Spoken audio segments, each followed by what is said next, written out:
My God, I hate drugs. Humahabang listahan ng mga napapatay dahil sa droga. Gusto nang paimbestigahan ni Senadora Laila de Lima. 3 general ng pulisya na nadadawit sa droga. Humarap na rin sa kalihim ng DILG na pinunurin ng Napolcom. Magandang gabi po, Luzon, Visayas at Mindanao. Inilabas na ng Malacanang ang pangalan ng mga drug lord na pinoproteksyonan umano ng isa sa mga police general na sangkot daw sa illegal na droga. Ayon sa impormasyong inilabas ng Malacanang, si retired Police Deputy Director General Marcelo Garbo, ang protektor ng Triad Visayas ni Peter Limo alias Jaguar. Nasa likod din daw si Garbo o nasa likod daw ni Garbo si Wu Tuan o alias Peter Ko ng Triad Luzon at National Capital Region o NCR. Mga kapuso, huwag po kayong bibitiw dahil inaasa magsasalita anumang oras ngayon si Pangulong Duterte tungkol dito. Sa Maynila, 3 dawit din umano sa droga ang patay rin sa magkahiwalay na operasyon. Ang tumutok dyan ay si Mab Gonzales. Kung dati sa kulungan ang bagsak ng holdupper na si Roger Bonifacio alias Roger Ong, ngayon sa punerarya na siya dinala matapos mapatay sa drug buy-bust operation kagabi. Nagpanggap na bibili ng shabu ang isang pulis sa bahay ng sospek sa Tondo, Maynila. Makikita sa CCTV ang mga backup na pulis na nag-aabang sa eskinita. Ang isa, nagtutok na ng baril sa pinto. Pero pagkatapos magkabentahan ng shabu, nakilala niya ako na taga-uno ako operatiba ako ng uno. Agad siyang bumunot ng baril niya. Pagburot ng baril, pumutok niya, nag-jump. Sakto, bunot din ako ng baril ko para sa safety ko. Pinutokan ko na siya. Pumutok din yung baril niya nakailag lang, swerte lang talaga. pinasok na rin ng iba pang pulis ang bahay. Na-recover ang isang caliber 38 at 8 sachet ng hinihinalang shabu. Siya yung mga natulak dito na talagang notorious at tinatakot niya yung mga tao rito para hindi siya isumbong doon sa mga otoridad. Sa Santa Mesa naman, nagkabarilan ang pulisya at 2 umunong drug pusher. Bumunot daw ng baril ang suspect nang matunugan na pulis ang katransaksyon niya sa buy-bust operation. Bukod sa baril, nakuha sa mga suspect ang ilang sachet ng hinihinalang shabu. Mav Gonzales, nakatutok, 24 oras. Sa Bulacan naman, mahigit 30 tao na may kinalaman naman sa droga ang napatay ngayong Hulyo. Kabilang sa kanila, ang isang pulis na di umano ay may record sa droga. Nakatutok si Marisol Abduraman. May tama ng bala sa ulo, tinalian ng tela ang bibig at may nakasabit sa leeg na karatulang nagsasabing pulis na pusher, wag tularan. Ganito ang itsura ni PO3 Michael Manalad nang matagpuan sa barangay Ubihan, May Kawayan kanina. Ayon sa hepe ng Bulacan Police, naka-duty pa kagabi sa Malolos Police si Manalad bago mangyari ang krimen. Inaalam na kung may kaugnayan ng pamamaslang sa iligal na droga.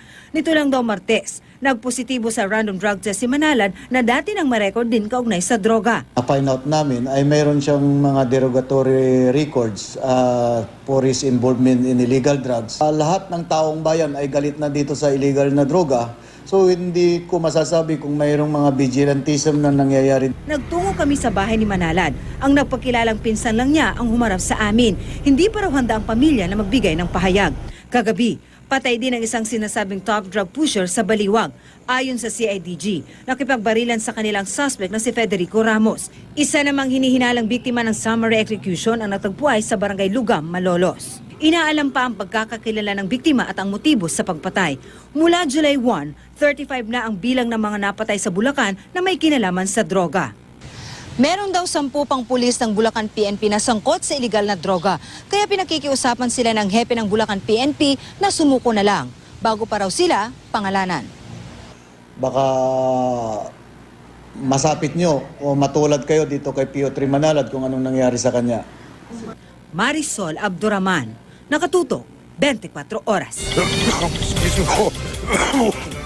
Mga kapuso, sa mismong pinuno ng excuse me po ulit, sa pinuno po ng National Police Commission, humarap yung 3 aktibong general ng pulisya na pinangalanan ni Pangulong Duterte na umano'y mga sangkot sa droga.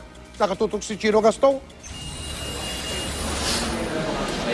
Seryoso at tahimik sina Police Director Joel Pagdilaw, Chief Superintendents Edgar Tinio at Bernardo Diaz habang naghihintay na makaharap si DILG Secretary Ismael Sueno sa parking lobby ng DILG Napolcom Building sa Quezon City pasado alas 8 kaninang umaga. Ayaw nilang magbaon cam interview pero pumayag silang makuhanan ng video at kausapin ng personal ng mga mamamahayag. Higit kumulang 1 oras kinausap ni Secretary Sueno na siya ring chairman ng Napolcom ang 3 opisyal. Hindi na nagsalita sa media si Sueno. Ang Napolcom ang mag-iimbestiga sa 5 police general na pinangalanan ni Duterte na sangkot umano sa droga. 7 araw daw mga ngalap ng ebidensya ang Napolcom base sa mga intelligence reports na nakalap nila. Sa loob ng 1 buwan, masasabi na ng Napolcom kung may sapat na ebidensya para sampahan ng reklamo ang mga pulis.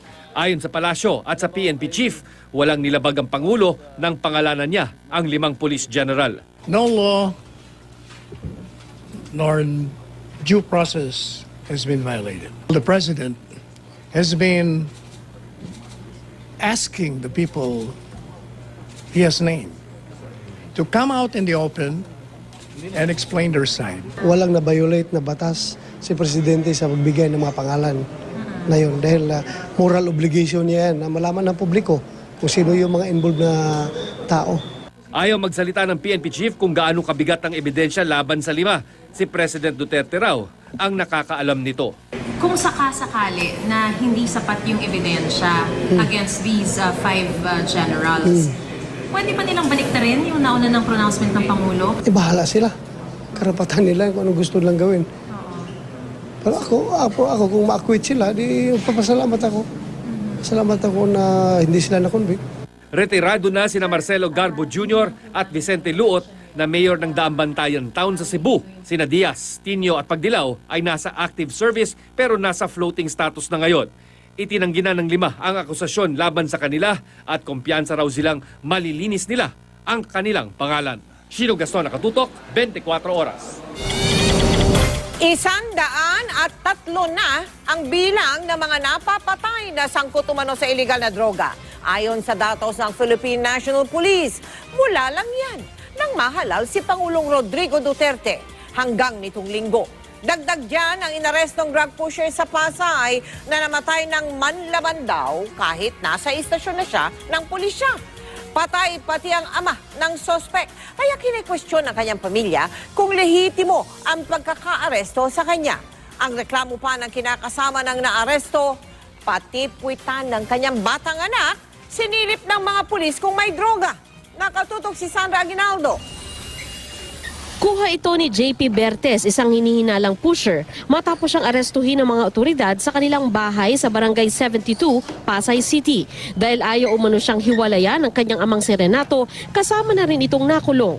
Pero pasado alas 2 ng hapon, pareho ng patay ang dalawa sa loob mismo ng opisina ng Station Anti-Illegal Drugs o SAID Office.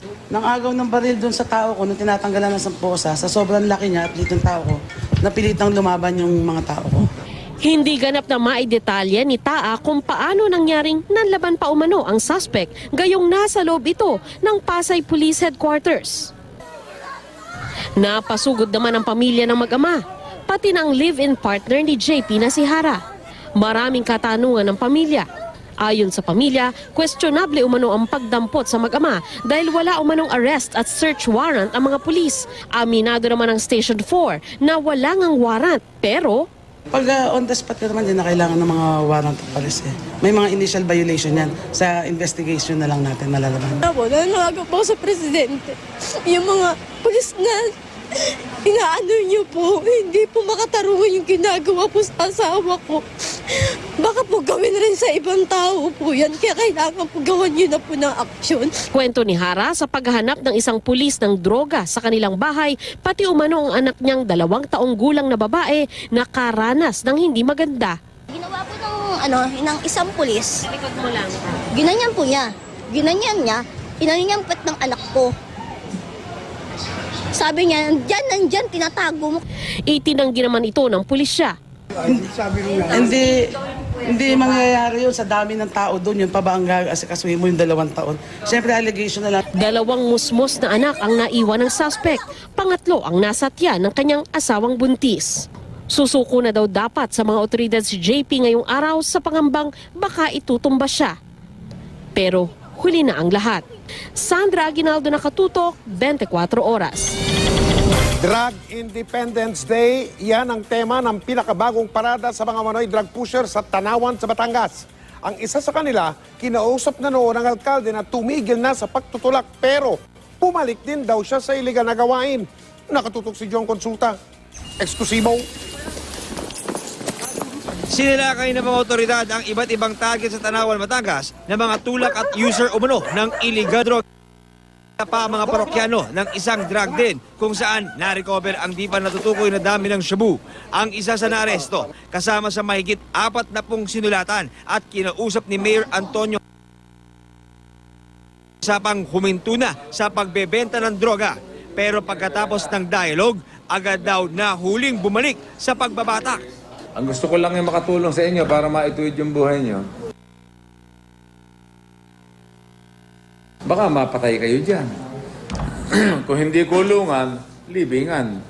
Pagkatapos maproseso, nilagyan ng sticker ng "Ako'y pusher, wag tularan" ang mga inaresto at inikot sa bayan sa parada na tinawag nilang Pusher Independence Day. Samantala, ang nakabanggaan noon ni Pangulong Duterte na si Senadora Laila de Lima ay gustong paimbestigahan sa Senado ang dumaraming napapatay na mga sospek sa droga.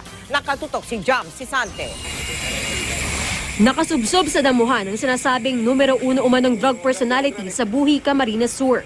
Napatay ang suspect sa bypass operation ng mga pulis. Imbis po na magsuko siya, mag-surrender to the operative, ang ginawa po niya, bumunot po siya ng baril.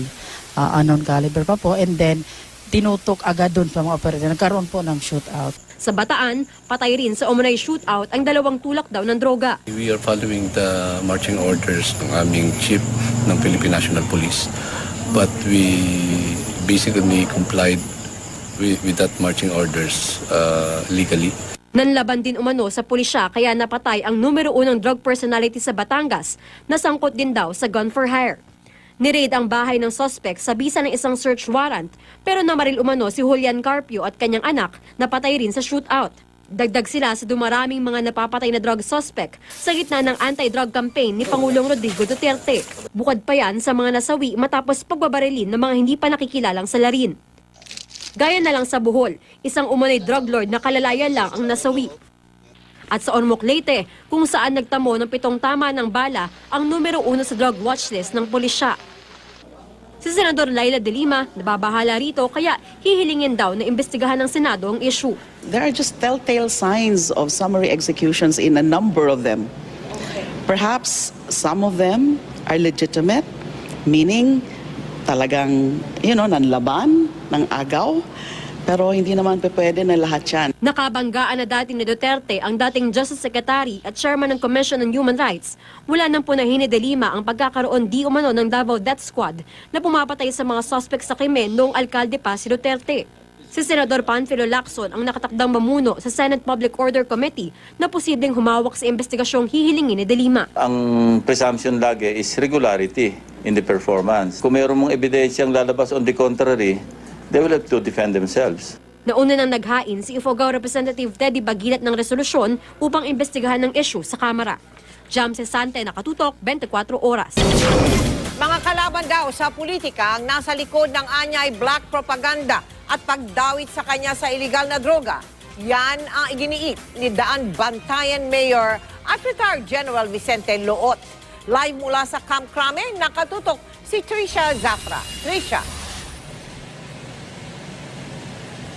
Mel, narito na nga sa Camp Crame si Daan Bantayan Mayor at retired General Vicente Loot na isa sa 5 general na pinangalanan ni Pangulong Rodrigo Duterte na di umano ay sangkot sa iligal na droga. Pasado 6:00 ngayong gabi, Mel, nagtungo rito nga sa Camp Crame si Loot para makipagpulong kay PNP Chief Ronald De La Rosa. Ayon sa kanya, nais daw niyang pakiusapan si De La Rosa na mabigyan siya ng pagkakataon na makausap ng personal si Pangulong Duterte para masabi raw niya ang hinanakit sakit na lang daw ng kanyang mga anak na halos ayaw na raw lumabas ng bahay ngayon. Retirado na raw siya at nasasailalim daw sa trial by publicity kaya sa media muna unang humarap si Loot. Bukas daw alas 8 ng umaga naman nakatakda siyang makipagpulong kay DILG Secretary Mike Sueño. Gusto raw niyang makamtan ang due process. Natawa nga raw siya, Mel, noong mabalitaan niyang binanggit ang kanyang pangalan bilang protektor ng droga dahil hindi na raw namatay ang isyong ito. Pero nang malaman daw niya na ang presidente raw pala ang mismong nagsabi na nito,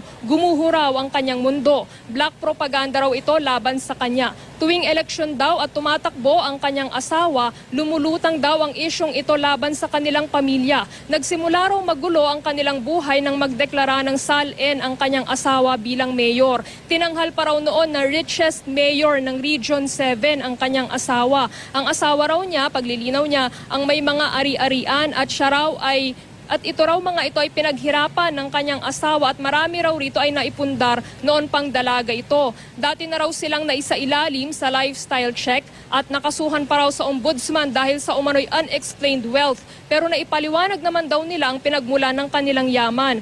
Ang asawa raw niya ang makakapagpaliwanag kung paano naipundar ang kanilang mga ari-arian. Sakali man daw na mawala siya sa pwesto bilang alkalde, ang vice mayor daw niya ang makikinabang pero wala raw siyang ideya sa ngayon kung siya nga ang nasa likod ng propagandang ito. Naaawa raw siya sa kanyang mga constituents. Sinabi rin niya kanina, Mel, na wala na raw siya sa posisyon para maging protektor ng droga dahil ang huling assignment daw niya sa pulisya bago magretiro ay pawang administratibo at pangangasiwa lamang daw sa training ng mga tauhan o personnel. Sa gitna naman ng kontrobersya, Mel, nanindigan si Loot na hindi niya kailangang mag-leave of absence dahil wala raw o hindi raw nito mabibigyan ng hustisya ang kanyang mga constituents na siyang dahilan kung bakit daw naluklok siya sa pwesto. Panawagan daw niya ngayon sa Pangulo nang tanungin siya kanina ng mga miyembro ng media, sana raw ay wag na itong maulit sa iba pang mga general na di umano ay sangkot sa illegal drugs. Sana raw mauna muna ang investigasyon at ang pag-alam sa katotohanan bago ang pag-anunsyo. Nasasailalim daw siya kasi ngayon sa trial by publicity at sa halip daw na sa investigating body siya nakikipag-usap ngayon, sa media siya humaharap. Sa pagtatanong rin ng media kanina, Mel, sinabi ni Loot na kumpare niya si Peter Lim, isa sa mga itinuturong di umano ay drug lord sa Cebu. Minsan na rin daw sumali sa isang fundraising derby sa munisipalidad ng Daan Bantayan si alias Jaguar na sinasabing isang big-time tulak din ng droga. Pero nilinaw ni Loot na kahit kailan daw ay hindi siya nasangkot sa iligal na gawain. At bukas din daw siya na maimbestigahan ang kanyang bank accounts sa gagawing investigasyon sa kanya. Mel? Maraming salamat sa iyo, Tricia Zafra.